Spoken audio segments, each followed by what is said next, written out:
This is TJ Legacy, host of the Soapboxx Podcast. The live stream will start shortly, but make sure you like our Facebook page, follow us on Instagram, and tell all of your friends and family that the most infamous podcast on all your streaming services is about to go live. TJ, what's goody? It's HB. Can I just big you up real quick with what you're doing with the Soapboxx? Listen, anytime somebody takes their platform to educate and inform the culture of hip-hop with politics, pop culture, doing what you're doing and being responsible with your platform, I can't do nothing but salute you, TJ. Keep doing what it do. Keep repping for the culture. Nothing but love and respect from me, baby. Peace. Gentlemen, what's really good? It's Peter Rosenberg, Hot 97, ESPN, WWE, Cheap Heat Podcast, all that. Big shout out to my peoples over at the Soapboxx, all right? My man TJ, Legacy Cole, the whole Soapboxx crew.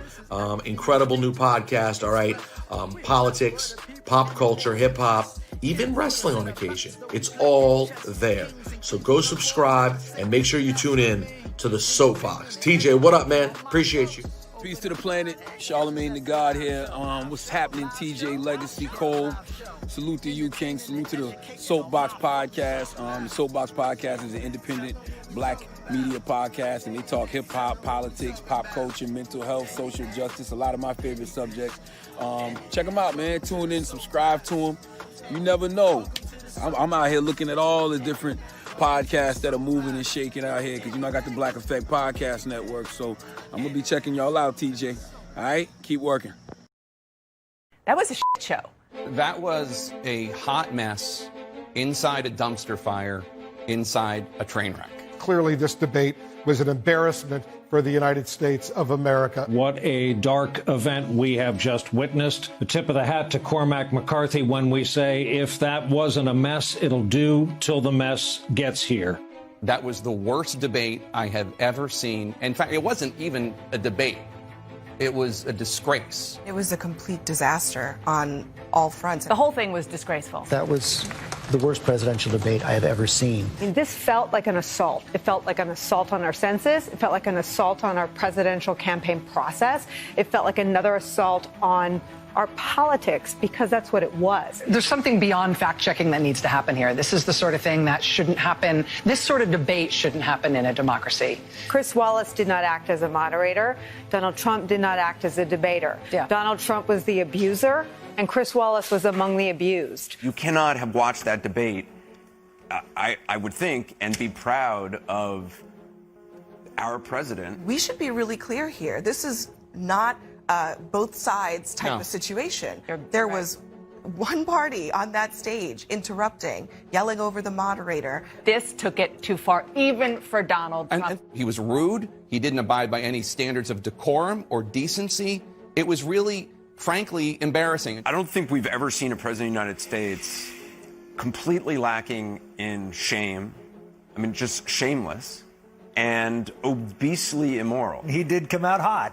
But it's not even funny. I mean, are you actually proud of the president of the United States? I think the president overplayed his hand tonight. Tonight, he took the presidency and the office of the presidency to a new low. He is so full of grievance that he can't get past himself. He is not participating in a re-election campaign. He is arguing that he should stay in office and the election should be negated. He treated the debate that way, with a monstrous, just cavalcade of increasingly wild and obscene lies. We had an avalanche of lying from President Trump. Almost every single thing he said during that concluding section of the debate was inaccurate. This behavior is taking place in pursuit of the job we used to refer to as leader of the free world. A monstrous, unintelligible display of logorrhea, which has absolutely nothing to do with civic discourse, with debate, or even with the integrity of the contest they're about to approach. The president does not think he's going to win this election, and he wants to bring the rest of us down with him. I wouldn't be surprised, by the way, if this is the last presidential debate between the president of the United States and the former vice president of the United States. The American people lost tonight because that was horrific. That was a shit show. That was a hot Hey, welcome to the Soapboxx Podcast. I'm your host, TJ Legacy, and I am joined with the crew, the original, the fam. What's going on all the way, lady from the north? What's going on, Jesse? What's popping? You know, ridiculous flip. That's what's up. That's what's up. And all the way in Tallahassee, Florida. What's going on, Giovanni? Hello, not much. Happy to be here. It's October, fourth quarter, and I'm ready to go all the way in on myself. That's what's up. And all in here joining us, our guest co-host, someone who has less decorum than the President of the United States himself, comedian Vince Taylor. What's up, Vince? Hey, what it do? It is what it is. Yo, so what's the hat say? What's the hat say? The hat says made you look Black Lives Matter, but you completely lose my face, so I'm going to remove the hat. I have made my point. Get yours while you can. They are on the internet.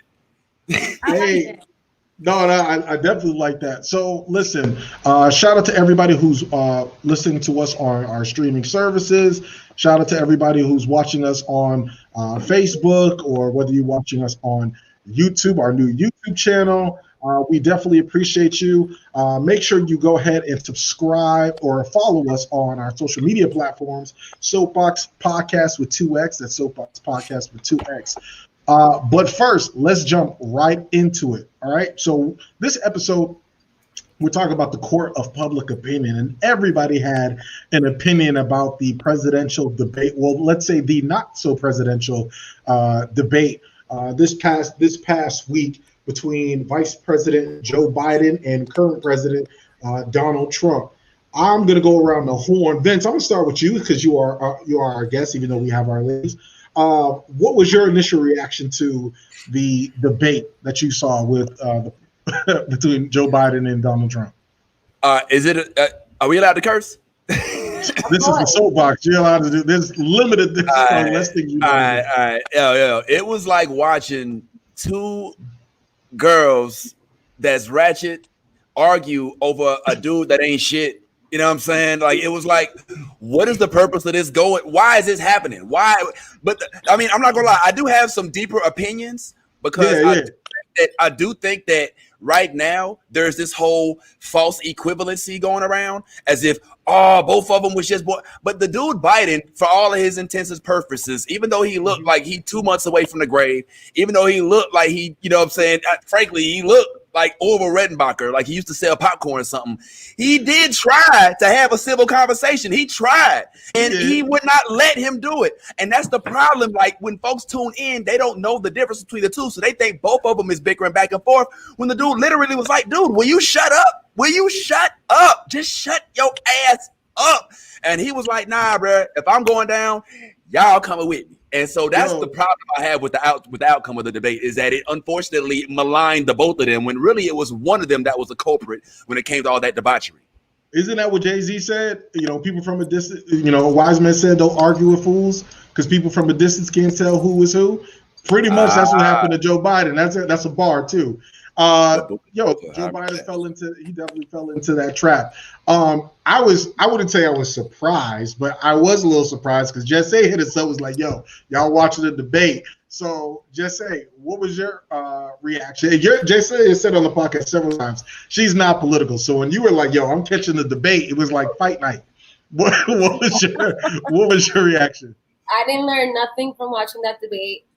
It was a shit show, and I saw memes up and down. It really did feel like a reality TV show. Like, it didn't feel like a presidential debate. I've never seen anything like that. It's embarrassing. And when Joe Biden told homeboy to shut up, I felt that. I felt that on so many levels. And I think that's what I took away from that debate, was him telling him to shut up. But Donald Trump was very disrespectful, and I don't put it past him. I'm not surprised that he acted like that. I mean, how else did we expect him to act? Like a child. He's a child. So that's how he acted accordingly. My kids were watching it, and I'm not into politics. Obviously, they're not into politics. But they were entertained. Now, why are they entertained? Because there's these two grown-ass men arguing on stage. Like, that's not what they were supposed to be doing. But again, I don't put it on Biden. I feel like Biden was very patient, and he did try to hear him at some point. Some points he really wasn't trying to listen to him either. But yeah, for the most part, I really didn't take anything away from the debate. Yo, so before I go to you, Giovanni, I definitely want to show everybody a little, like Biden came out smoking. I don't know if y'all saw this, because I caught the playback. I don't know if y'all saw this. This is exactly what happened.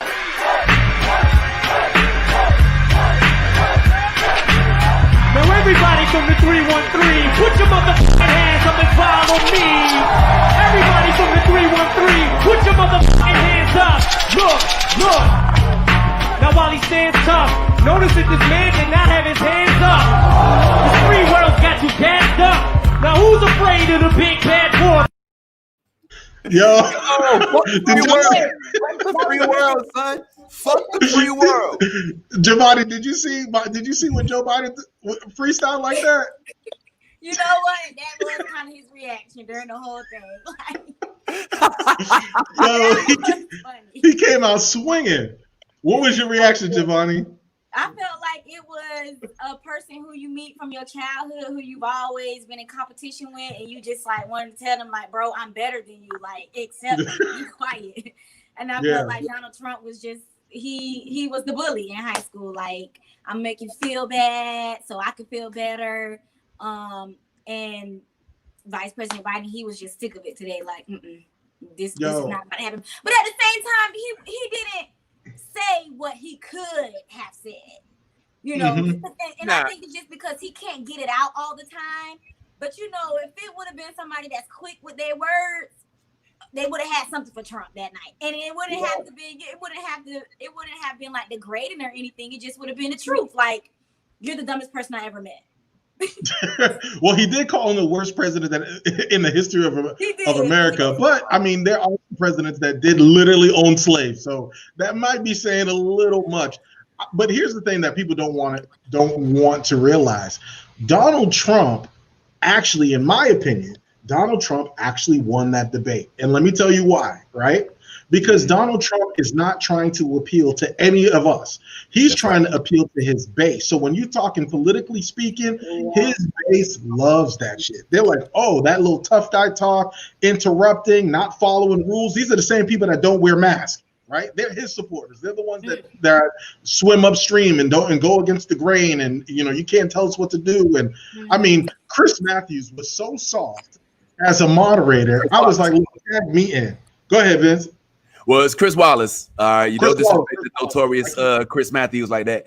Second of all, I think you're on to a point because Donald's purpose is not to bring people into the fold. He wants to secure his already secure supporters. So he wins when people tune out. And if you watch some of the exit polling on the debate, there were people just like, you know, some of the folks that are on here right now that tuned in and was like, yo, what the hell is this? You know what? I was going to vote this year, but I think I'm going to be busy on November 3rd. And that was their point. Like, he wants it to be a little strategy point because this system don't even work. And I'll show you that.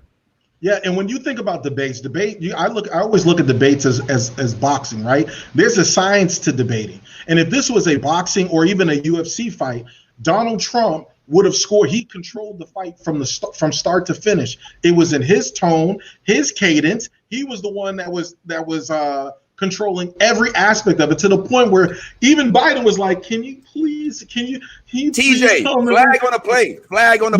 TJ, flag on the play. If you disagree? Then Trump would have bit Joe Biden's ear off. That's the kind of fight this was. But you understand, it was annoying because it's like, you ever watch those fights, like, and all they do is get together and they, you know, I don't know what they call it when they hug up, you know, when they get, you know, the grapple, they grapple up, So that felt like this right here, man. And and you know why they do that? They do that to frustrate the fighter. You know, he's the one that does the little headbutts and stuff, and Joe Biden was too busy, instead of doing the science of boxing and sticking to his game plan and Trump was talking to his base. Joe Biden should have went and continue to talk to his own base instead of trying to call the referee to get Trump to play nice in the sandbox. Because DJ, In that way, hold on one second. In that way, it's not going to resonate with the people who are independents or the people who are Democrats who really weren't sold on Joe Biden anyway. Go ahead, Vince. My bad, I didn't mean to interrupt, but no, you good. You said this was more like a heavyweight fight. This felt more to me like a Real Housewife fight. This felt like Bad Girls Club, Washington, D.C. It was like Nene Leakes versus Phaedra, and Phaedra was not ready. You know what I'm saying? Nene Leakes was like, honey, I got the tea, honey. I ain't gonna shut up, honey. And he just kept pummeling until next thing you know, the whole season over. Well, who do y'all think should be the next moderator? Because this is not this. You know, clearly, Chris Wallace, right, is not the man for the job. What do you think they should do to fix the debate format, or should they even have another debate?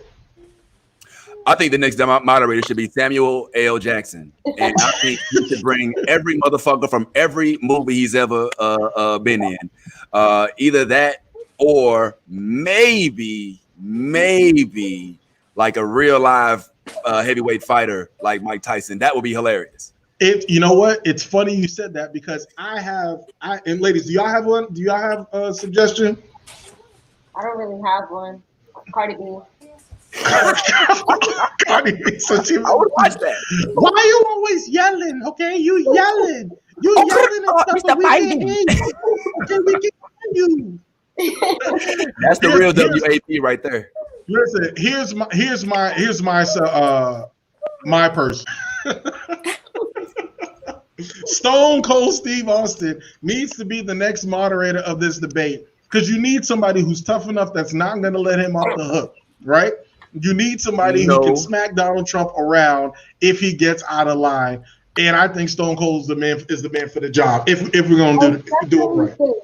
That was staged. Huh? That was staged. Oh no, we don't slander wrestling on this podcast. I'm sorry, I know you're new. How dare you? How dare you? Look, mess with my childhood? I used to watch wrestling all the time, but I'm just saying not mess up your childhood. Don't mess up. There's enough trauma, but don't mess with my childhood. But no, for real, I do think that they need somebody stronger. But you know, I don't think the idea of not having any more debates works. People need to hear what these people are about. But at this point, if you're undecided, I mean, could you really be undecided? Because this is really what we have. We have two old white guys who really, and again, they really didn't talk anything about Black Americans again, and they desperately need. Trump's trying to get more than 14% of the Black male vote. Joe Biden desperately needs Black men to come out, and along with Black women to come out in droves for him in order for him to still defeat Trump. Because contrary to public to believe, like, it's not a landslide. Like, Trump is still in this thing. Like, don't believe any polls. Don't listen to the media, the mainstream media that's telling you that he's just got it in the bag. It's all. They really need people to still get out to vote in order for him to defeat him. And so when Trump mucks up the waters and drags you into the mud, that is that's the way of turning people off, for them to, like Vince said, for them not to want to be involved. And this idea with the Democratic Party of this, when they go low, we go high, and this high morality, and it's not working, and it's not resonating with not even the Democratic base, but anybody who's really a voter. America has changed, and nobody wants to hear about this high morality that people have. I take issue with that completely. Number one, I do think Stone Cold would be cool, but he's a Trump supporter, so it would basically be like they on the same team versus Biden. So how you know he's a Trump supporter? He is Trump material, bro. He is cut from Trump cloth. Come on, bro. Like, I swear, he goes to sleep on a Trump bed in a Trump pillowcase. This dude is a Trump. He sleeps in a MAGA Ford F-50. I promise you. I don't even need to know. I don't got to know. He just got that look. Are you racial? Are you Trump profiling? I am racially profiling the hell out of Stone Cold Steve Austin. Stone Cold, I bet you, if you check his drawers, it say MAGA on him. I promise you. He is, but if they do let somebody, if they have a debate moderator, I would like it to be a Black woman, preferably Vivica A. Fox character, and Set It Off. She didn't play that flag, you know what I'm saying? Like she was like, what's the the procedure when you got a gun in your head? You know what I'm saying? That's what I want to see. But you said something that I got to touch on real quick. Mm-hmm. You say that everybody ain't buying that. Number one, yes, the national polls, you can't watch them because they're a combination of all of the polls, so it's an average. Correct. So what you got to watch is the 6 swing states. You got to watch Ohio, Pennsylvania, Florida, Arizona, Wisconsin, and I think North Carolina, I think is another one of those. Mm-hmm. So those are the states where we got to watch, not the other ones because they're pretty much settled in. But I think you're wrong about people wanting you to not go high when you have somebody going low. If you watch the exit polling, you'll see that some of those undecided puss-ass voters was actually mad at Biden for sniping back. They was like, oh, they both, and then he told the president of the United States to shut up. I'm like, yeah, well, did you see? He called him a clown. And he called him a clown too. It's fair. That's fair. So I don't think that I think that the Democratic Party wants him to get more ugly, but I think that 3 to 5% of the middle of the road folks who are still trying to decide whether or not it's even worth it to vote aren't deciding whether or not to vote for Trump or to Biden. They're deciding whether to vote or not to vote for the president.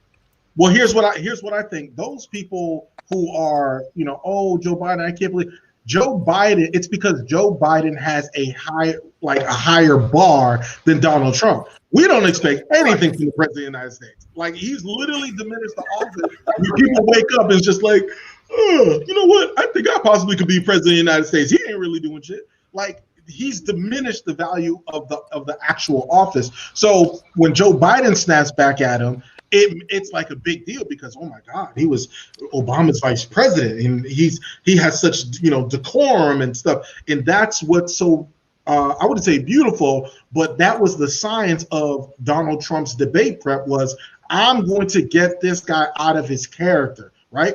I used to be a substitute teacher. Kids do this shit all the time. When you're a substitute, you quiz somebody in fact, when you're like, hey, everybody, it's time to read or something. There's a kid that's like, look, I used to be that kid. Like, when I don't want to read or I want to do something. You're right. Like, when I don't want to do something in class, it's about being disruptive. Just being disruptive, right? Just so everybody doesn't have to do what you want to do, and you're just wasting time. And that's what he did, because the less people that are engaged, the more people that are turned off, the more people are going to say, you know what, I don't want to deal with this. And the fact that if Joe Biden, with him whining about Trump not playing nice, it's also going to turn people off, because people are going to say, like, you president of the United States, you can't handle a little pushback. And as I always say, don't count out the elephant in the room of white supremacy, right? A lot of Democrats and a lot of people will sit there and they will have their Joe Biden t-shirts on and then go in that booth and vote for Trump. It's a real thing. So, but the major controversy that happened in the debate was President Donald Trump and his decision to, let's just say, he didn't to not denounce white supremacy. Here's the clip. But are you willing tonight to condemn white supremacists and militia groups and to say that they need to stand down and not add to the violence in a number of these cities, as we saw in Kenosha and as we've seen in Portland? Sure, are you I'm prepared willing to do specifically that, but do it? Well, go ahead, sir. I would say almost everything I see is from the left wing, not from the right wing. So what are you saying? I'm willing to do anything. I want to see peace. Then do it, sir. Say it. Do it. Say it. Do you want to call him? What do you want to call him? Give me a name. Give me a white name. Supremacists and who would you like me to condemn? White supremacists and right Proud Boys. Stand back and stand by. But I'll tell you what. Somebody's got to do something about Antifa and the left, because this is not a right-wing problem. This is a left-wing. Listen, Donald Trump is a white supremacist. So that whole line of questioning to say denounce white supremacy, like, you're not gonna denounce. Donald Trump wouldn't denounce white supremacy for the same reason the police unions won't denounce officers who do unarmed shootings. It's hard for you to go against your brethren out here in these streets. It's hard for you to sit there and denounce something that you believe in, or the treatment that you believe in. And that's basically what it is. So this whole idea of you have to denounce white supremacy as if if Trump said, "Hey y'all, I denounce white supremacy. Y'all shouldn't do those things at the protests or harm anybody." That those folks are gonna listen. Proud Boys or whatever, they're not gonna listen. I would rather you don't ask somebody to denounce white supremacy. You ask them to dismantle white supremacy. And if you're not dismantling white supremacy, then you're really not doing anything. Because anybody could just give you sell you a hill of beans. I can say I denounce pork, but you ain't at my house. I could be frying bacon up tonight. So it's the same type of thing. You denounce something and with your actions, not just with your words. Thoughts? Well, first of all, I'm at TJ's house and he's cooking up literal pork chops right now. You can't smell it. You can't smell it. But behind this green screen, there is a full kitchen full of barbecue pork chops. With an apple in his mouth, just rotating. Number two, he said it's the elephant in the room. It's no longer the elephant in the room. The elephant is now the people, and the room is white supremacy. It is completely cloaked, and that's where we live. Number three, I am shocked, and I will be appalled if by this weekend we do not have a Stand Back and Stand By remix by somebody on the internet. You know you can hear it in your head right now. You can't take it away. Stand back and stand by. Stand back and stand by. Stand back and stand by. Stand back and stand by. I missed it. You know you dig it. You know you dig it. But the thing about it is, TJ, let's just be real. It's not a matter of whether he says he denounces it or whether he says he's going to obliterate white supremacy. It's the tale of him. Like you see his face. Most of us have a tail, right? Yeah. So as soon as he says, well, what do you want me to do? You know that he's trying to not lose the 40% that is already solidified because that's his base.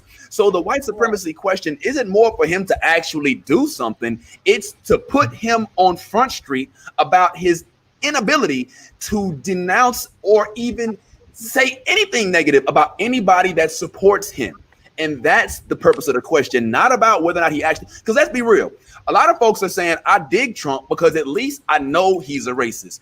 Joe Biden could be a closet racist, more covert type racist. Covert versus overt racism, Yeah, we can argue whether that's the case, but folks just wanted to see what he would say. If he was a good politician, he would have just been like, nah, man, of course I denounce white supremacy. You know what I'm saying? And then he would have kept it moving. Last thing is, I wish that Kanye would have said what he said about Bush about this president, because I think he got the wrong president. But I wish that also Biden was as sharp as Obama, because I'm still thinking about horses and bayonets when he was going up against Mitt Romney. He had some one-liners, and I think that Biden didn't get a chance to take advantage of that opportunity. Listen, at this point, Joe Biden either needs to tag in Kamala Harris to debate to Donald Trump, or might as well just let Kanye up on the stage. If might as well. If it's gonna be like this, we might as well let Kanye ramble for 15 minutes straight, just to hear what he got to say, just to see what he got to say. Because at this point, people are not energized on the grassroots level when it comes for me putting on my hat as an organizer. People are not energized. They're not ready for people are out. And then when we talk about the court of public opinion, people are out on both people. They're tired of just two old white men arguing about what should be best for black communities or Latinos or immigrants.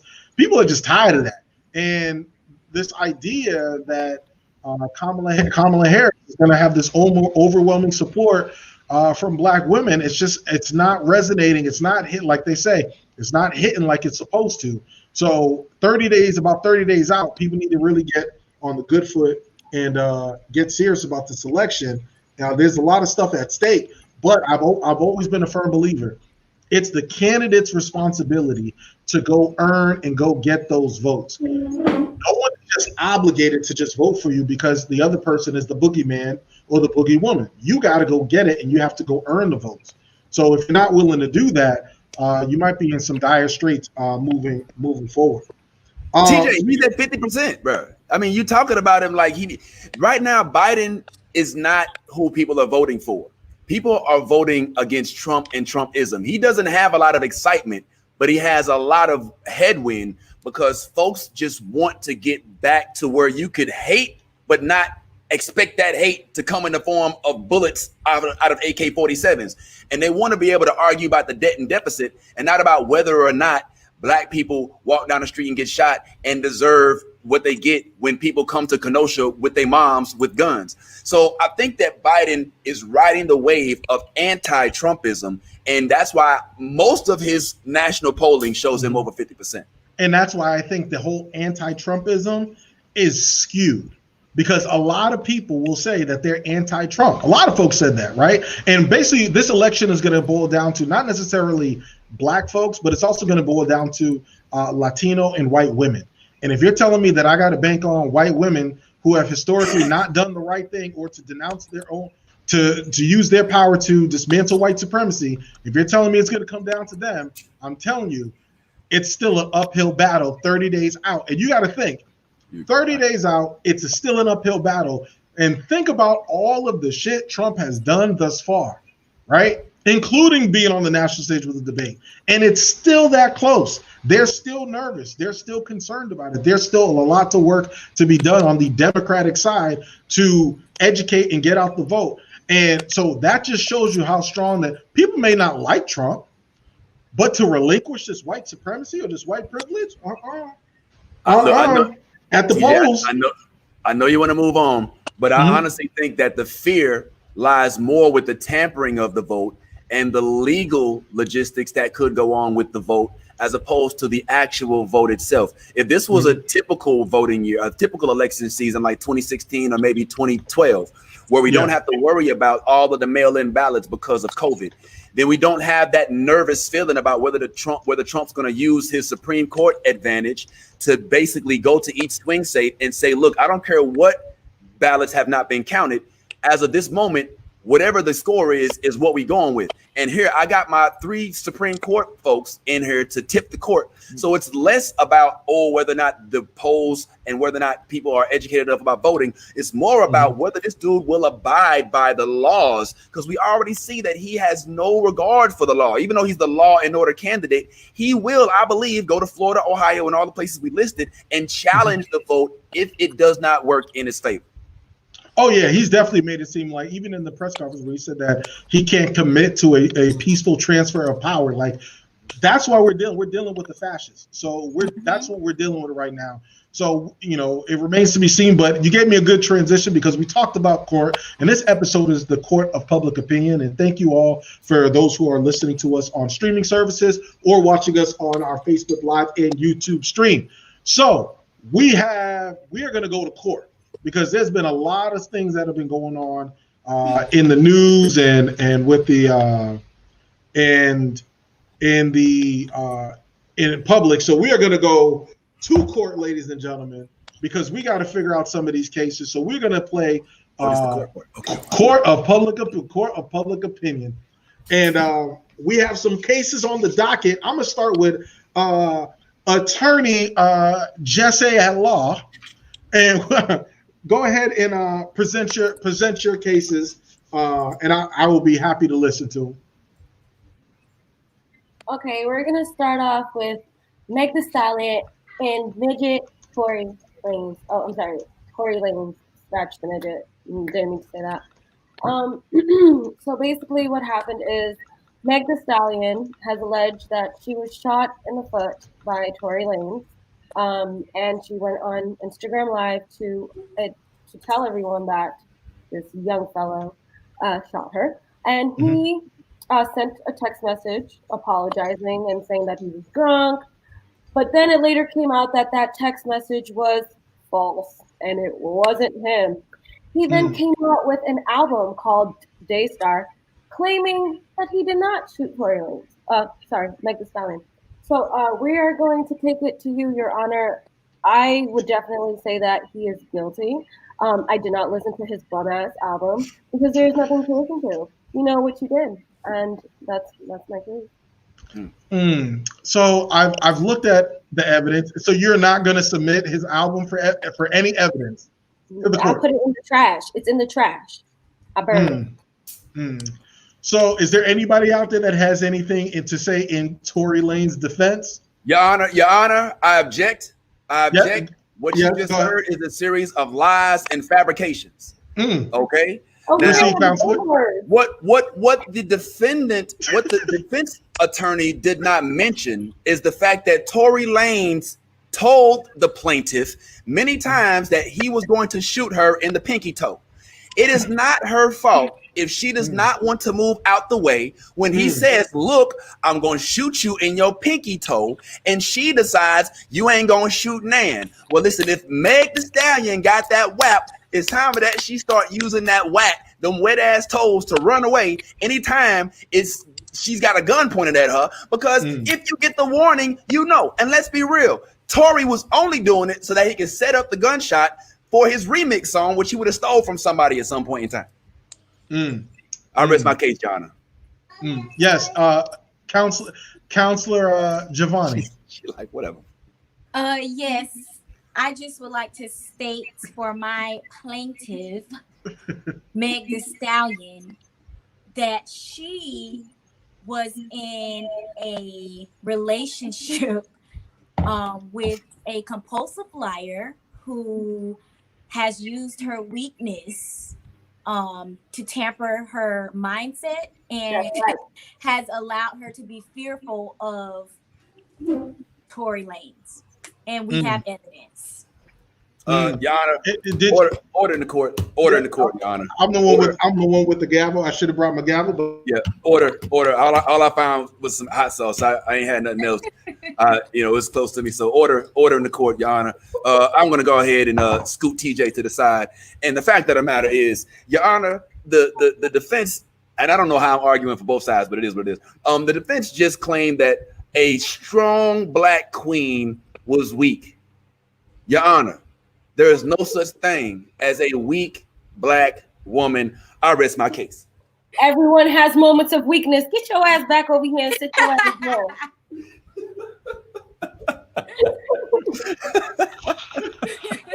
Yo, all right. So now it's sentencing time. After reviewing all of the information and listening to both sides of the case, I have to say that Mr. Tory Lanez has been going through it a lot in the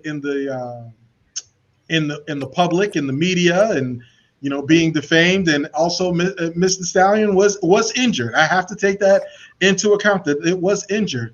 However, I must say that there has yet to be a police affidavit.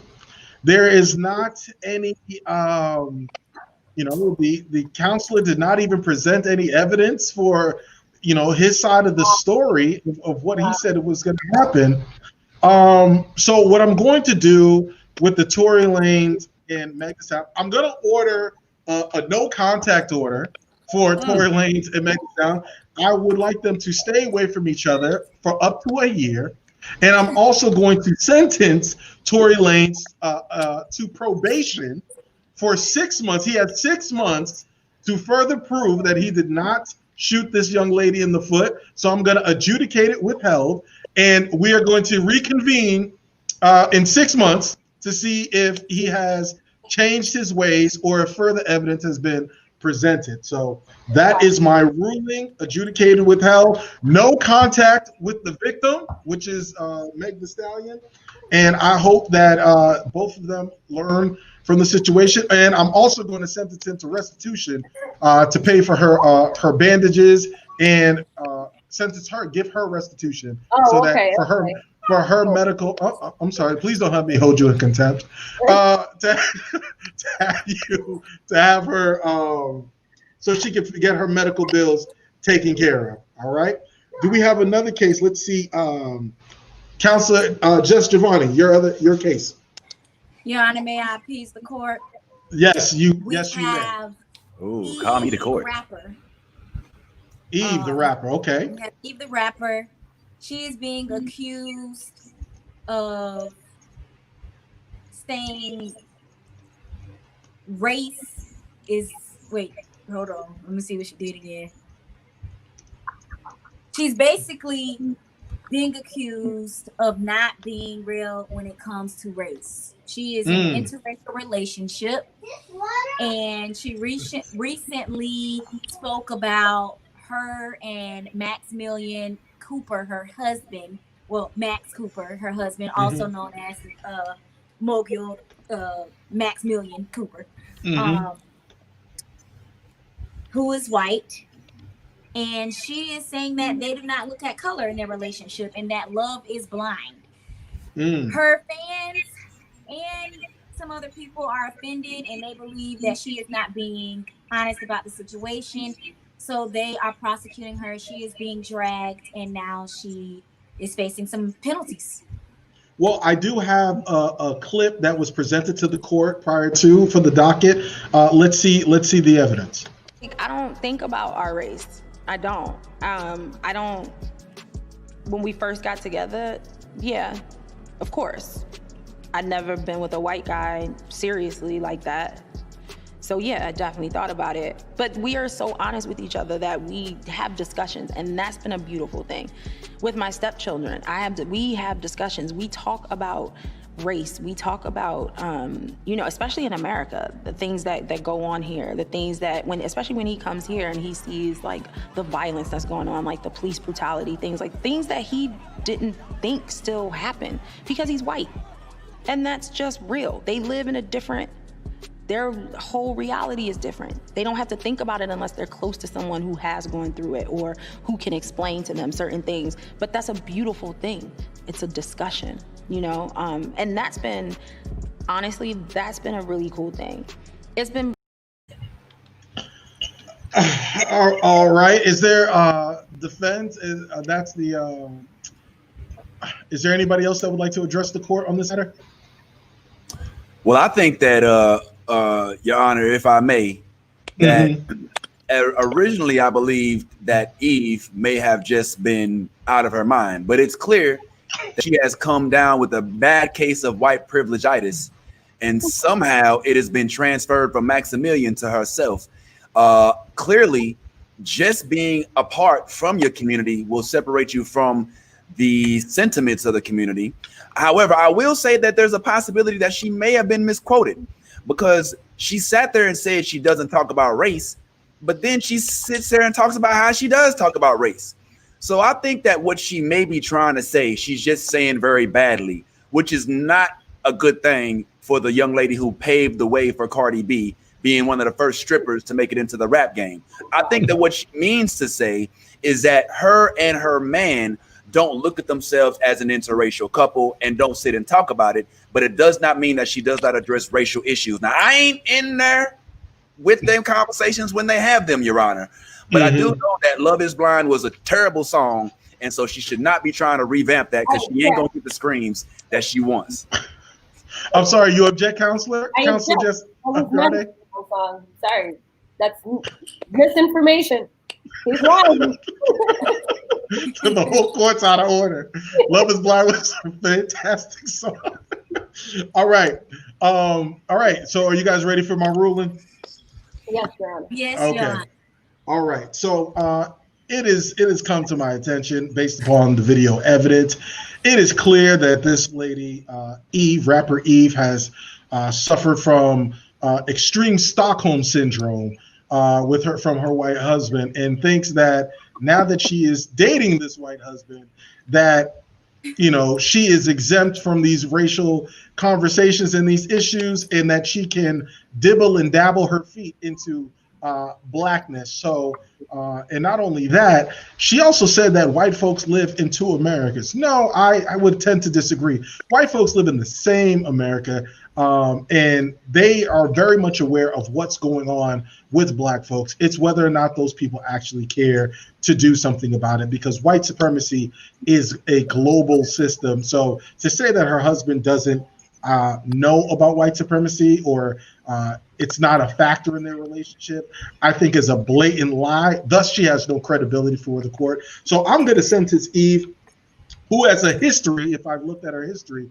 of saying habitual things since she has been on the come up with her white zaddy. I'm going to go ahead and sentence her to life. Eve can go ahead and be canceled, with the possibility of parole after 10 years. Thank you. Wow. Next one. Whoa. You got to be harsh. Wow. We got to be harsh on these type of things. It's too crucial of a time It's too crucial of a time for us to be playing around and playing games. So, Your Honor, we asked for 5 years. Yes, Your Honor. A year. She's a Black woman. Let's not forget that. Well, that's up for debate. Counselor, she forgot that she was a Black woman. So 10 years. So 10 years. Order in the court. 10 years. 10 years. Your Honor, we will reevaluate. I throw myself at the mercy of the court, Your Honor, and I would plead that Your Honor would give Eve life. Please have her stop, drop, shut it down, open up shop.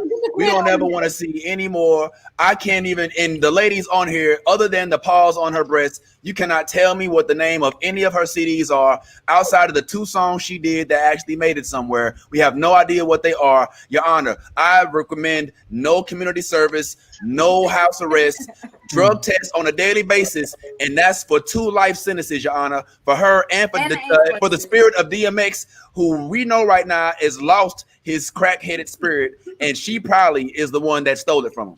Wow. I will take that into consideration, and I would look into while she is awaiting trial, she must watch the entire series of Barbershop back to back to back. That is her only recreation. She must find herself again before our 10-year reevaluation of her mental state.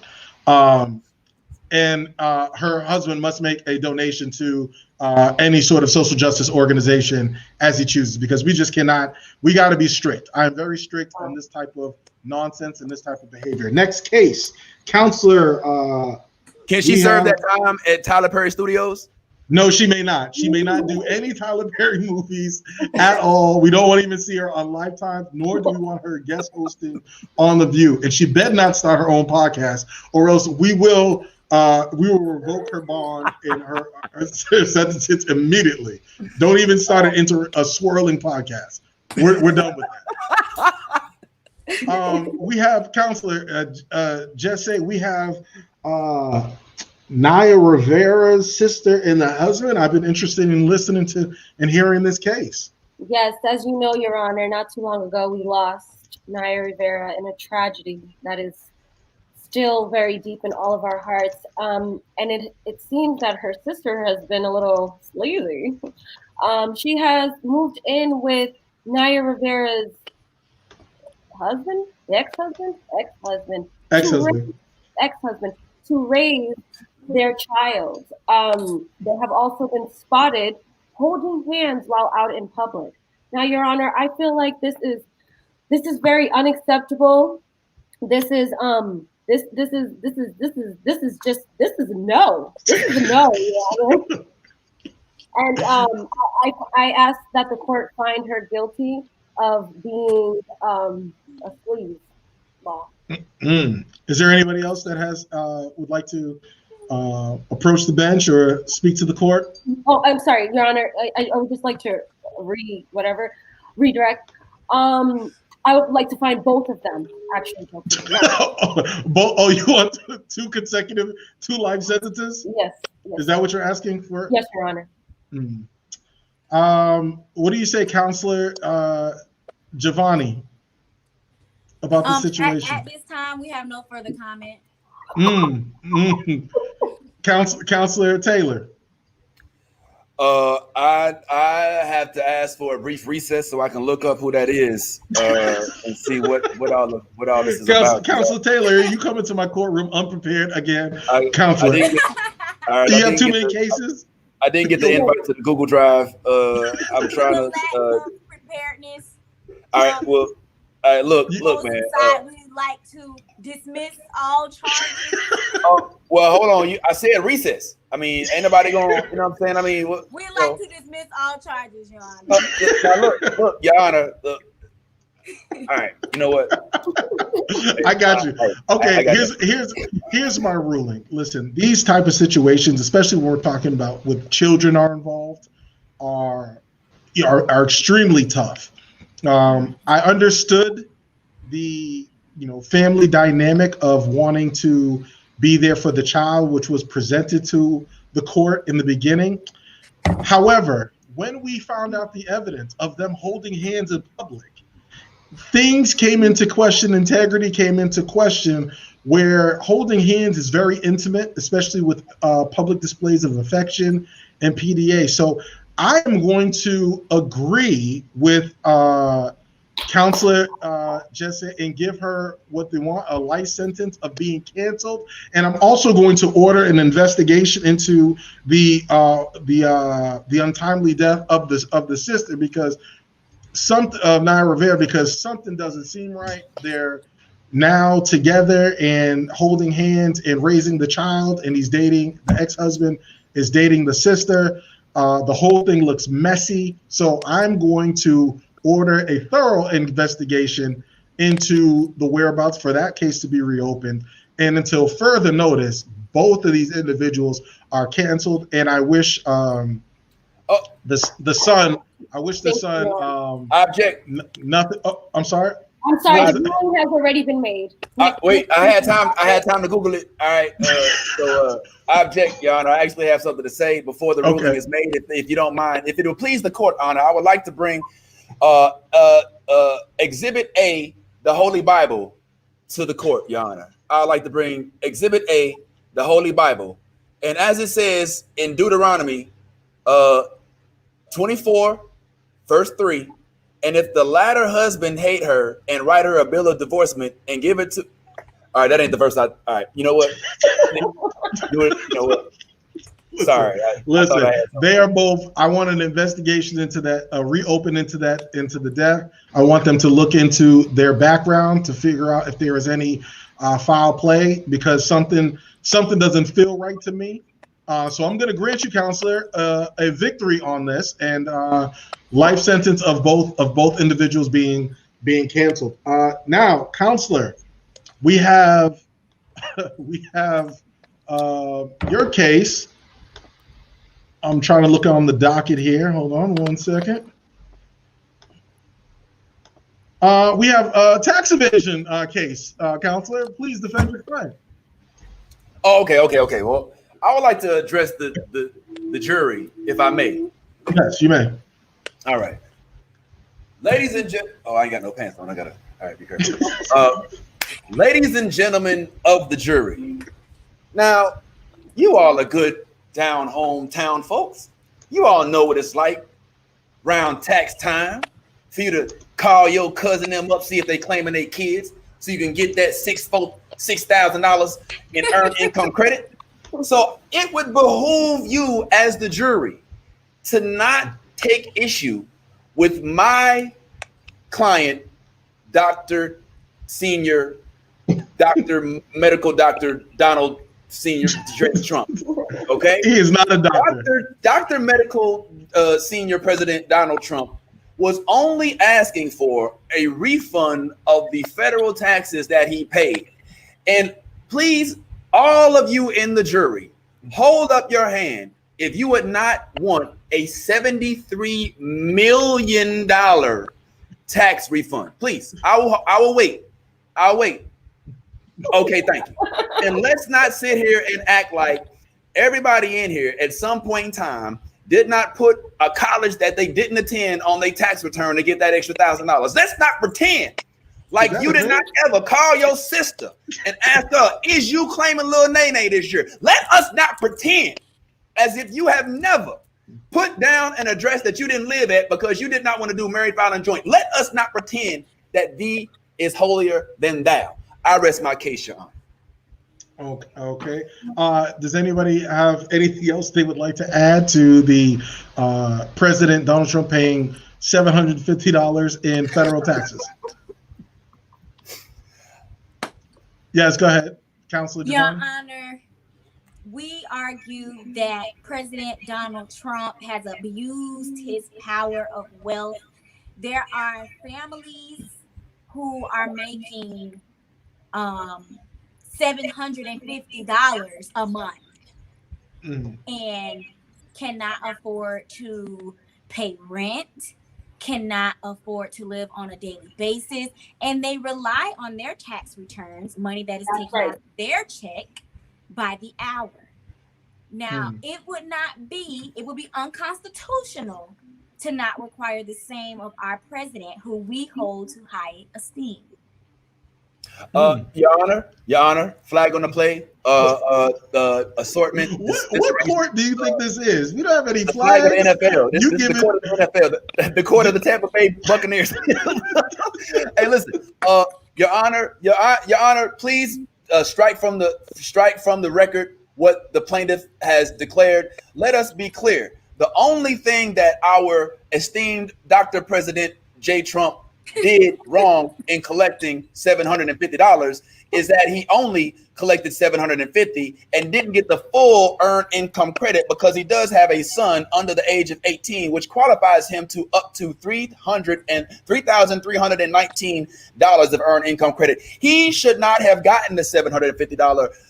He should not have paid $750. He should have been paid $700. And might I say, he should have got paid at least enough for a good Gucci bag, not the Flucci bag. I rest my case, Your Honor. Counselor Jesse, do you have anything to add to this case? I rest my case. I have nothing to say at this time. I'm going to go ahead. This is a pretty open and shut case in a clear violation of white privilege, even though, Counselor, clearly your client has some integrity issues. And I think you may have some integrity issues because you gave him fake medical degrees as you presented him to the court today. Fake judge. He decided, not only that, did he evade showing his taxes because he did not want this information to go out and be public. So I'm going to order him to pay all of his taxes in full prior to November 3rd, and we are also going to evict him out of that house by January 19th of 2021. He needs to be out of 1600 Pennsylvania Avenue by January 19th. We want the carpets and everything clean too, because we don't know what he's been doing in there. Thank you, John. How did you get this job? Because my client is the president, and we can fire you right now before we get evicted. So keep talking that trash, Mr. Fake Judge. Clearly, Counselor, you didn't have a civics class, because there's something called checks and balances where he doesn't control it. He doesn't have that part. We're going to appeals. We're going to appeal, because even if my client did only pay $750, all of the people that my client employs across the whole entire world paid way more than that. And I actually am he's the only reason that they were even able to get that type of money. So whatever it is that you have an issue with, we will fight it in appeals. And trust me, Michael Cohen, when he gets out, will be back on my side. You can appeal a pear or a banana. I do not care. He is found guilty. I have made my ruling. Is this the last case on the docket? Hold on. Let's see. Yeah, Charles. We have one more. Oh, look, we have another case from the counselor. Oh, I'm so glad that you were so nice to me before. You have Mr. Charles Barkley and Shaquille O'Neal coming to the court. All right. I hope you got a clip, because this right here. I do have a clip. I do have a clip. So, and I will present it. So this was presented prior to the court. This is Charles Barkley and Shaquille O'Neal, former NBA players, legends, have presented their case to the court, where they made comments justifying the ruling of the officers not being indicted for the killing of Breonna Taylor. This is what Charles Barkley, who was on TNT NBA Insider, had to say. Just bad the young lady lost her life. But, we do have to take into account that her boyfriend did shoot at the cops and shot a cop. So, like I say, even though I'm really sorry she lost her life, I don't think that we can just say we can put this in the same situation with George Floyd and Ahmaud Arbery. I just don't believe that. All right. So he doesn't think that the the outrage should be the same for as a black man in George Floyd or Ahmaud Arbery. And he also had this to say about defunding the police. You gotta be careful when we, you know, I hear these fools on TV talking about defund the police and things like that. We need police reform and prison reform and things like that. Because you know who ain't gonna defund the cops? White neighborhoods and rich neighborhoods.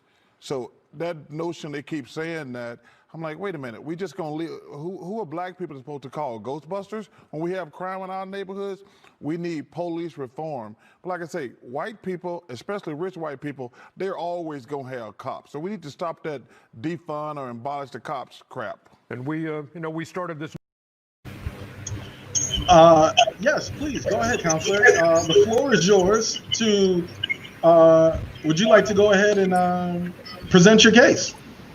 Hey, look, I can't defend that, bro.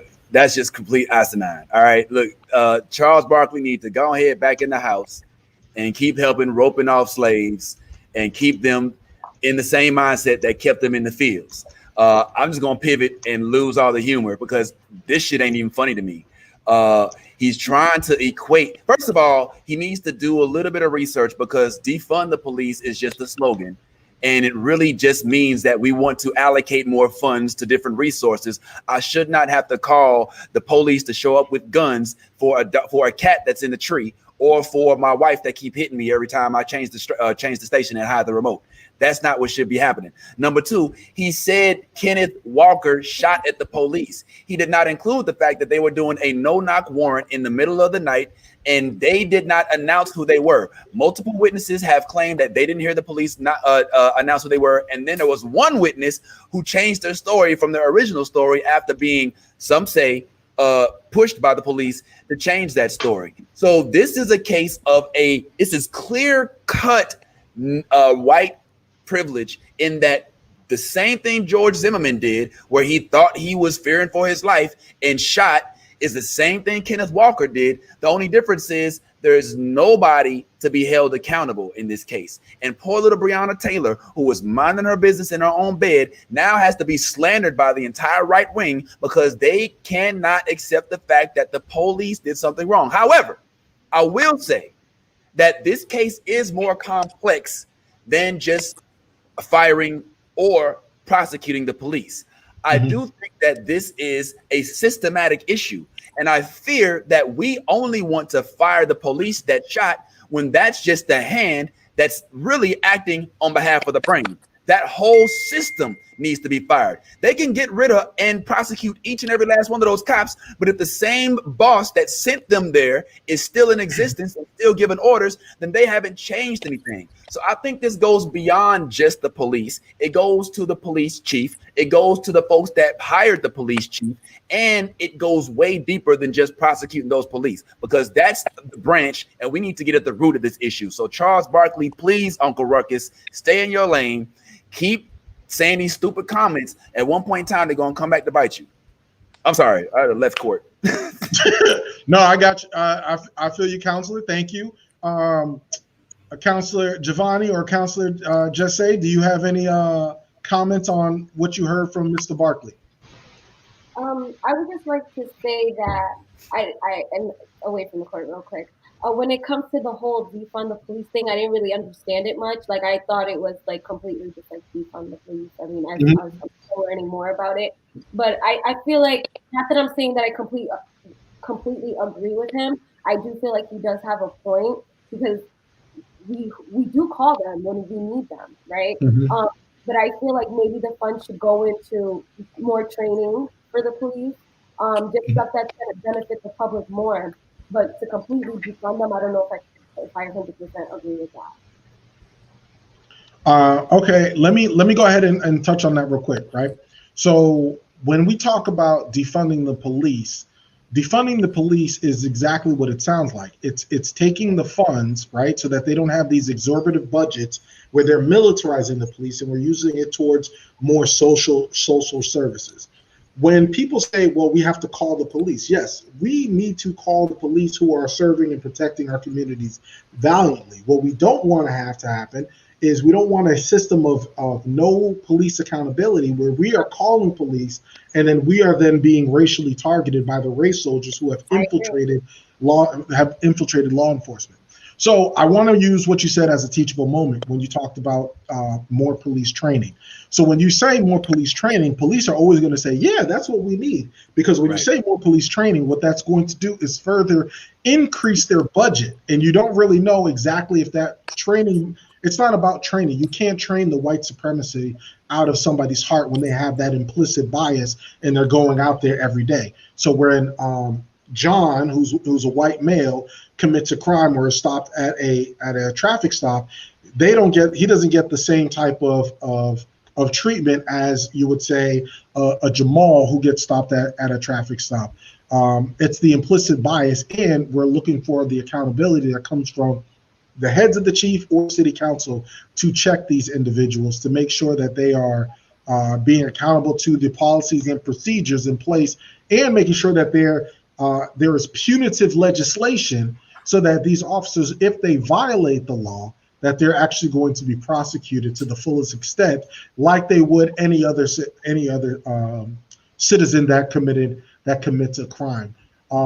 What Charles Barkley said was extremely dangerous as not just as a black man who has a platform speaking on a black woman, but as a human being, right? Like, you have to have knowledge to know that, if this individual, if the boyfriend didn't have the right to shoot, they would have still charged him, and they had to drop the charges because they know that they didn't announce themselves as the police. They knew that. So if that's the case, for him to spew, which is a white supremacist talking point that they say on Reddit and social media groups and stuff, like, oh, the boyfriend, what they're trying to do is have this little RICO rule. And the RICO rule is, if you're a black person and you are in any way associated with anyone who may or may not have a criminal past, they're trying to justify the police officers racially targeting you and killing and murdering you.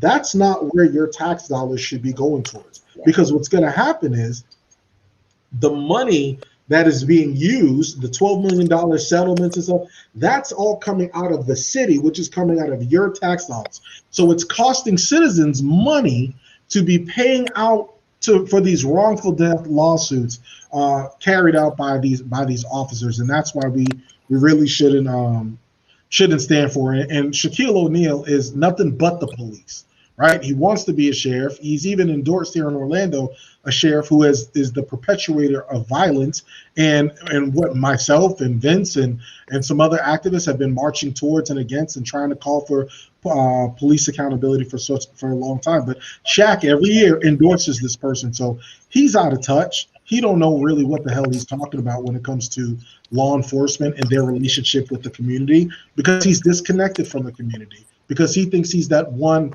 exceptional Negro, like in Django. He thinks he's that nigga on the nag.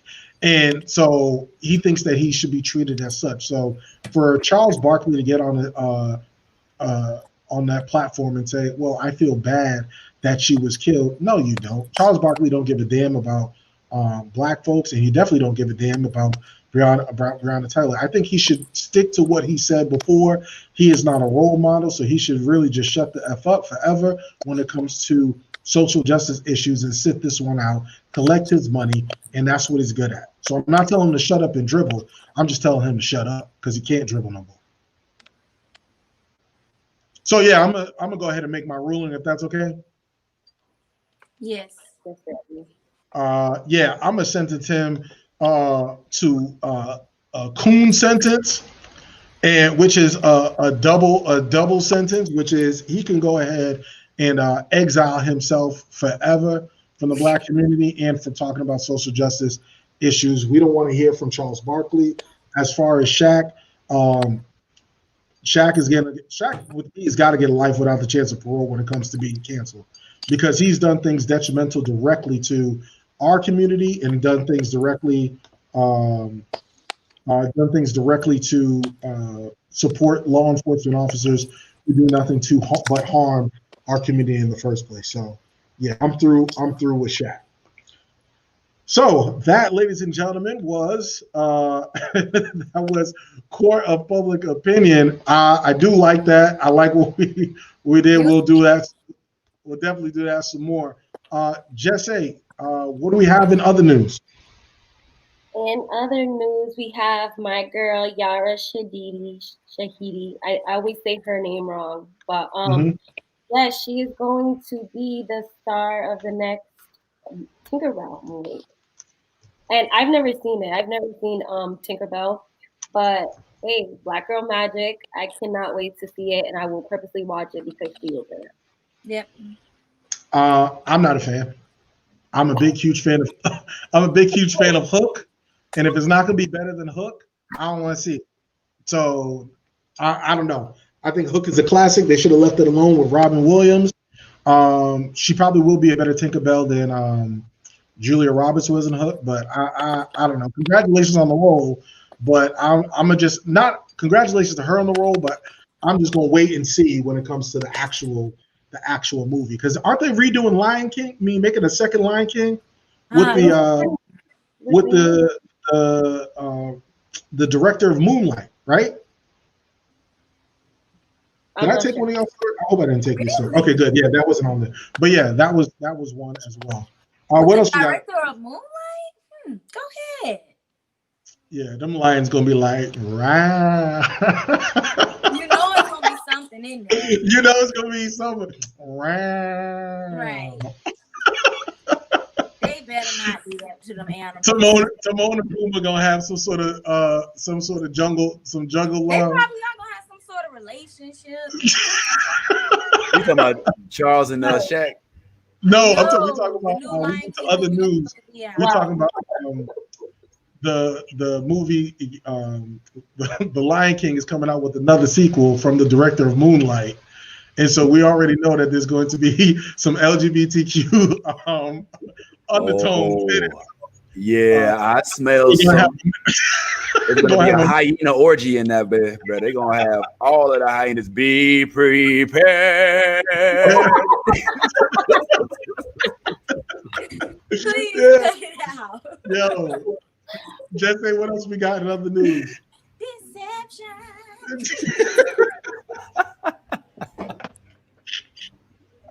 Yo, I could just see Iago the bird. Boy. Anyway, yo, when I come from a place of desire, I can already see it like, oh, I just can't wait to be here. No one's saying be there. No one's saying stop. No one's saying see here. Let me stop. Long live Simba. It'll be good. Yo, Jesse, you got the next one? Yes, so fine alias Michael B. Jordan. I'm sorry, you said what? I'm sorry? What? I'm sorry, what you say? Actor Michael B. Jordan. No, I didn't hear what you said the first time. I was like, what? I said that fine ass. Okay. Okay. So yes, he is teaming up with the sneaker app GOAT. For those of you guys who don't know, it's a sneaker app, and you can find a very exclusive nice sneakers on there. So not that expensive, but you know. So he's teaming up with them to raffle up exclusive sneakers, and all the proceeds are going to go to Girl Trek, which is the largest public health nonprofit for Black women and girls in the United States. So shout out to you, Michael. Shout out to you. If you ever want to come on the show, just let me know. I will give you my phone number. We can just chat it out. Period. Ooh, so you get in trouble.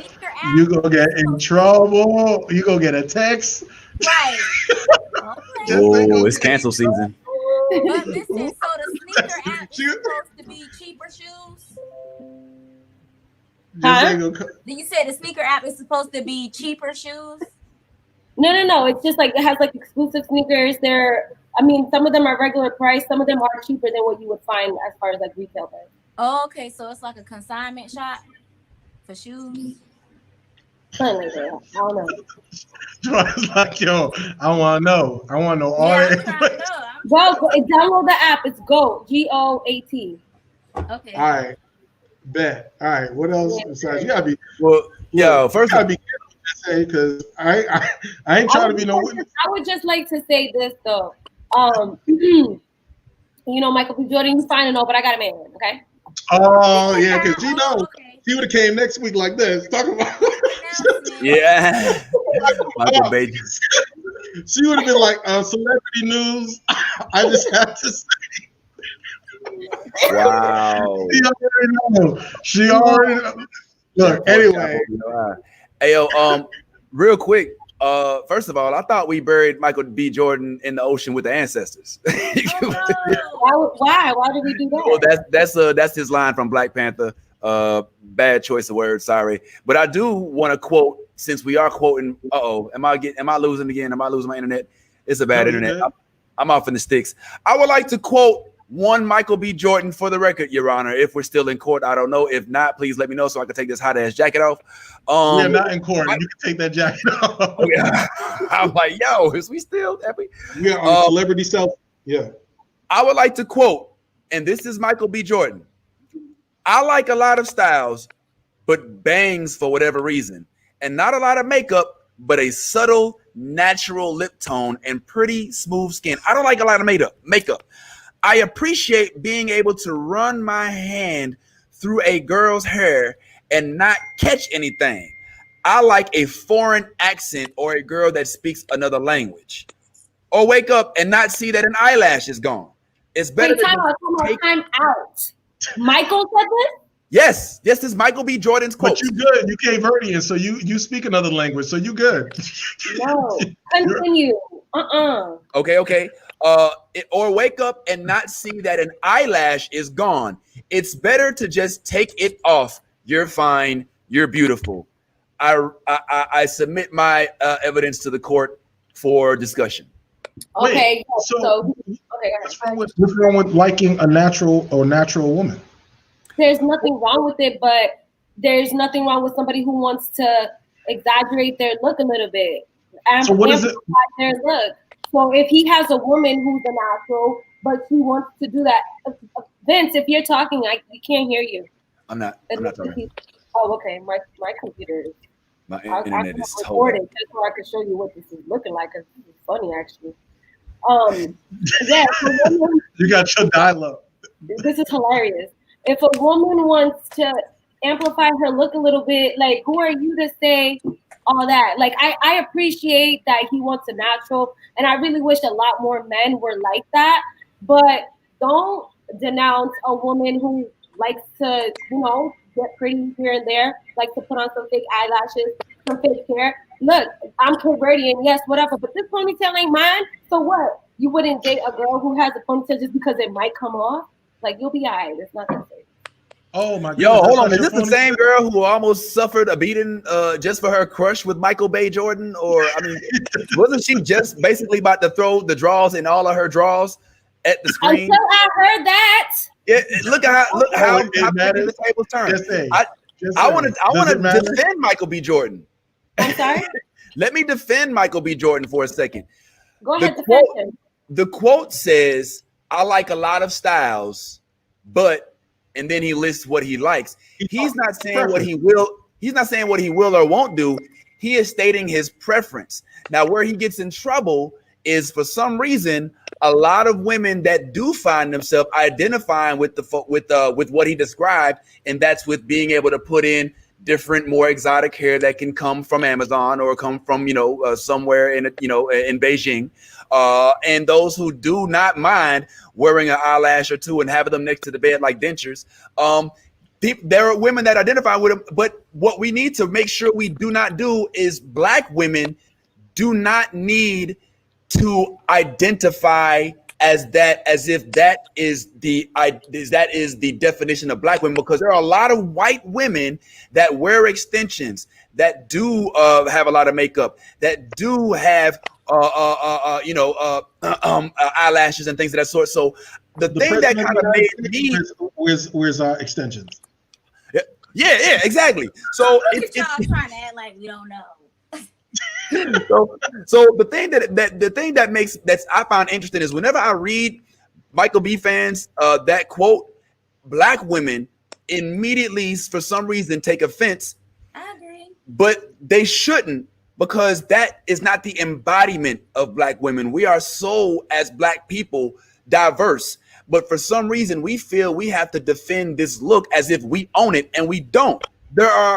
Everybody, all women own that look. So he could be talking about everybody, but it does not sound like me personally. I like to grab an afro. You know what I'm saying? Now, a woman's afro. Pause, TJ. All right. And, I was like, I was gonna put breaking news on the ticker. Nah, Ricky Bobby. Vince Taylor wants a. No. This ain't the Lion King too. No. I'm not Timon. You are not Pumbaa. But I can see us playing those roles if we wanted to. But I do think that that's interesting. I think that Michael B. Jordan has been awakened by his role as Killmonger. He even speaks about how his role as in Black Panther did affect his psyche. But before that role, he did have a little bit of cleaning up to do with that comment, because he did piss a lot of women of color off. Listen, I would like to mention the comment that. Sorry, go ahead. Oh no, all I'm saying is this: is that they like Michael B. Jordan not because of what he says, but his exterior and how he looks. So if it's his preference, look at whatever. It's a preference. So it is what it is. So everybody ain't for you, right? So what's for, so if you don't like a certain demographic, hey, move on. That's okay. That's all I'm saying. It's not bad to like a natural woman. 100%. Like you said, everyone has their preference. I'm not offended. Exactly. How you know he wouldn't talk about men? He might like to run his fingers through a man's hair, or he might not like it when the men wear too much makeup. Women need to calm down. Vince keep trying to make this a different type of show, and this is not where we're going. Jess, any more celebrity selfie news? Last one, Chrissy Teigen and John Legend recently lost their child due to pregnancy complications, which is a very sad, very, very, very sad story. There was a quote from her that said, "We are shocked and in the kind of pain you only hear about, kind of pain you never felt before." So, that's obviously not an easy thing to deal with, losing a child. So our thoughts and prayers go out to the Teigen and Legend. Yeah, honestly, I couldn't imagine something like this happening. And I don't know why people put everything on social media like that, because that's something that I wouldn't want to relive if it kind of like pops up every year. But for her to use her platform, unlike Charles Barkley and Shaq, to speak to an issue so that other women who are dealing with it can know that it happens to everyone, and that she's, has the strength, and at least she has a husband that's on her side, that's by her side, that can support her. So look, shout out to people that speak in her truth and using her platform to hopefully bring more awareness or healing or because I couldn't imagine I would be crushed. I don't have kids yet, but if that was to happen to me, if it was my first child, Lord forbid, or any of my potential children, I would definitely be crushed. So yeah. It's definitely heartbreaking, and I can relate for reasons that I can't even speak on at this moment, but maybe later. But I do have some questions, not to make light of this situation, but is there a time frame somewhere within the point of conception and the third trimester that you don't, ladies, y'all answer because I cannot, that you don't have that emotional attachment yet? Before you get that first positive pregnancy test, and it's really literally just a budding embryo, if you were to find out that you weren't pregnant when you originally thought you were pregnant, do you still have that same sentiment? Or is it more when you're planning for the baby and you've already got the sonogram, the sex, you've kind of started picking out names, and then you lose the baby, that you start to have more of a feeling of remorse? Because I feel like miscarriages that happen very early in a first trimester tend not to get the same type of, of level of severity as those that make it to the second or third trimester. And I don't mean to make light of it at all. I really am. No, I think that's a good question. Well, I haven't been through it personally, but Like for me, my attachment came as soon as I heard the heartbeat, as soon as I saw the ultrasound. That's where my attachment was, because that at the end of the day, that's your child, and that's a being that's growing inside of you. So everybody is different. Like some people, they don't get that attachment until they actually see their kid. Some people get that attachment right away. Everybody is different. So I don't know. I can't really say, but speaking personally, that attachment comes to me when I hear that heartbeat, when I see that ultrasound. That's when I get, I feel closer to my baby. We thank you for sharing. That's cool. Thank you for sharing that, Jess. We also have somebody from Soapboxx Nation. Carrie Christina Voss says, no, you have an attachment from the first positive test. So there you have it. So as soon as I know for me, once you tell me, that's it. I literally have a child. So and I don't even know, because I haven't had that situation. What was that, Jamoni? And I think especially for women who continuously have miscarriages at an early stage, that can also be very traumatizing. Like every time you take a pregnancy test, you're pregnant, and then 3 weeks later, miscarriage. And then you try again next year, 3 weeks later, miscarriage. Like I would be distraught. Like and even especially for people who are who want to become pregnant. I'm not talking about. That's where I was going. There's a lot of us who don't pregnancy test. Yeah. It's 14 weeks later. We like, you still here?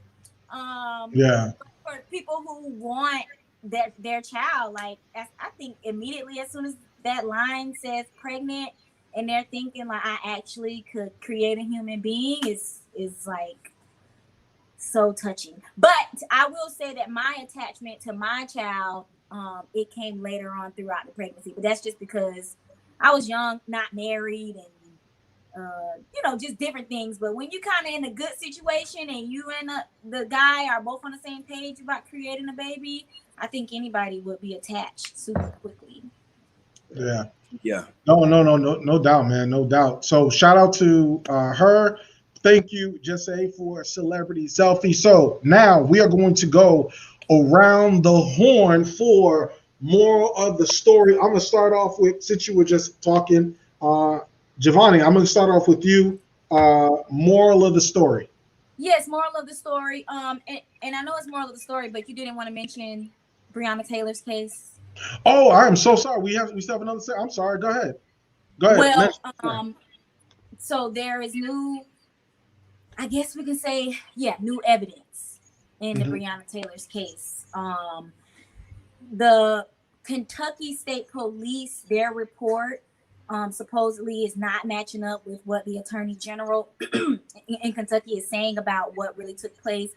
And I guess to sum it all up, they're saying that Breonna Taylor's boyfriend, Kenneth Walker, may have not actually shot the police officer before the other officer fired shots at Breonna Taylor. So, in the beginning or during the trial, the discrepancy was one of the officer's bullets was not the bullet that matched the boyfriend's gun. Who? The boyfriend's gun. Kenneth Walker. They're saying that the boyfriend's bullet matched the gun that went into Officer Hankinson. I mean, not Officer Hankinson, but Officer Mattingly or whatever, the other officer. Okay. And the only reason why they were saying that is because he had a 9mm and the other ones, they had .40 caliber. Am I saying that right? Yeah. They had a 40 and he had a 9. So, but then they found out later on that one of the officers actually did have a 9 on him, and that could have very well been his bullet.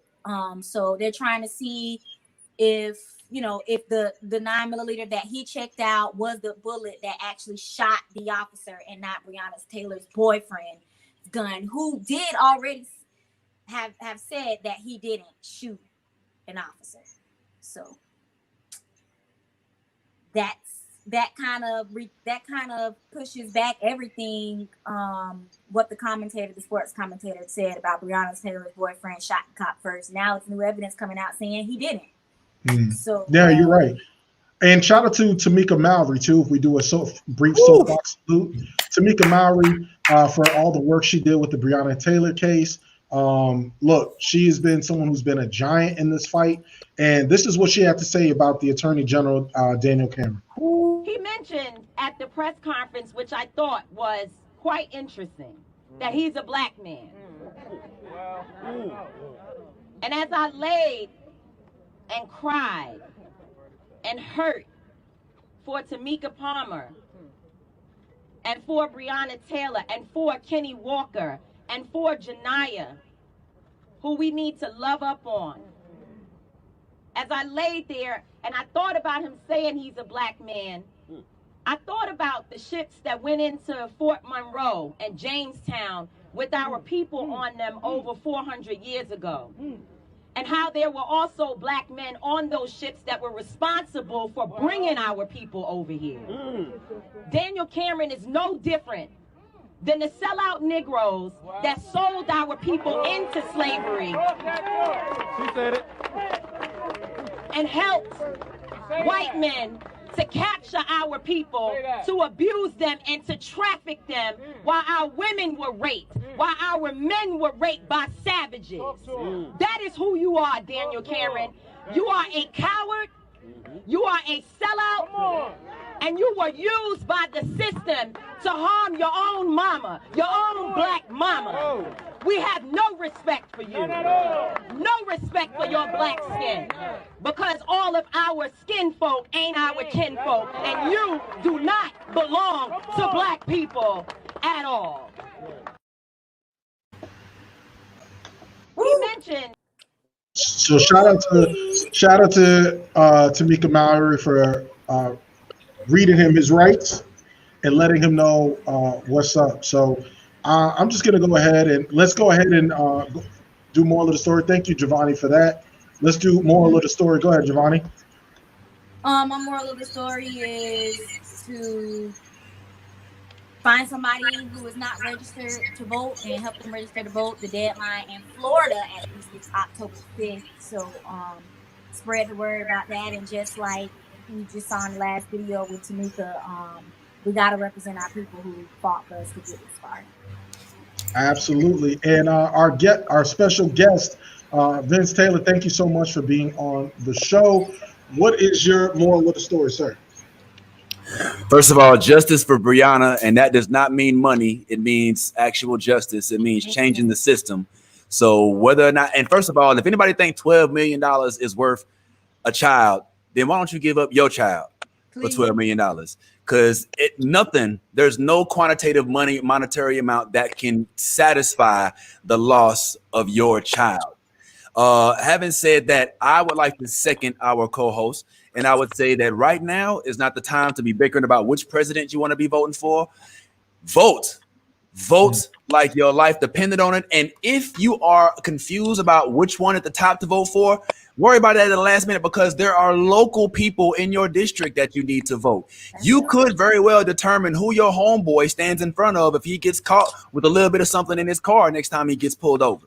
So don't sit here and make it all about the top of the ticket. There's so many things down ballot. So please exercise the same right to vote that John Lewis started all that good trouble for and got beat walking across Edmund Pettus Bridge for. I'm not saying voting starts and solves all problems. You are not voting for a messiah. You're voting for more like a Odell Beckham. You want somebody you can pass the ball to who will catch it, not somebody who will bat it down. So please stop thinking of who the people you're voting for as messianic and think of them more as wide receivers. And you are still the quarterback. So get out there, exercise your right to throw that ball to whoever it is you want to catch it. Appreciate you. And where can they find you on social media, Vin? You can find me in TJ Kitchen eating up all the pork chops. Hallelujah. Now I'm at I'm on Facebook.com at The Real Vince Taylor, Twitter at The Real Vince Taylor, Instagram at The Real Vince Taylor, Snapchat at Real Vince Taylor, Christian Mingle, Big Daddy, holla at your boy. Appreciate you. Jesse, what's your moral of the story? My moral of the story is a PSA to my family and friends. If I happen to die one day and I was previously married or not, I had an ex-husband or whatnot, I do not give you permission to date him. Okay. This is not the same situation with Naya and her sister. Do not touch anybody I dated, because I will haunt your ass. Other than that, get your booties to the pole. Whoa. Drop money. And all the women who have control issues say, just say you're right. Yes, all facts. Listen, I feel you. Hey, my moral of the story is this. It seems like in today's society, the judicial system and even in government, it's become obsolete. So a lot of these situations, we are trying people and individuals in the court of public opinion rather than giving them due process. And so I would implore people to look deeper into these situations rather than what the media or even ourselves portray to you, so that you can make up your own mind and your own decision as to how to move forward, because cancel culture is something that's real. Selective outrage is also real. So we have to find some commonality and some balance when it comes to our court of public opinion, because, you know, it can be dire to somebody's career or somebody else's life. There are people, these are still real people, even though we talk about them and make fun. My other thing is this, other moral of the story, as I leave you guys with a little nugget, is stop lying to yourself.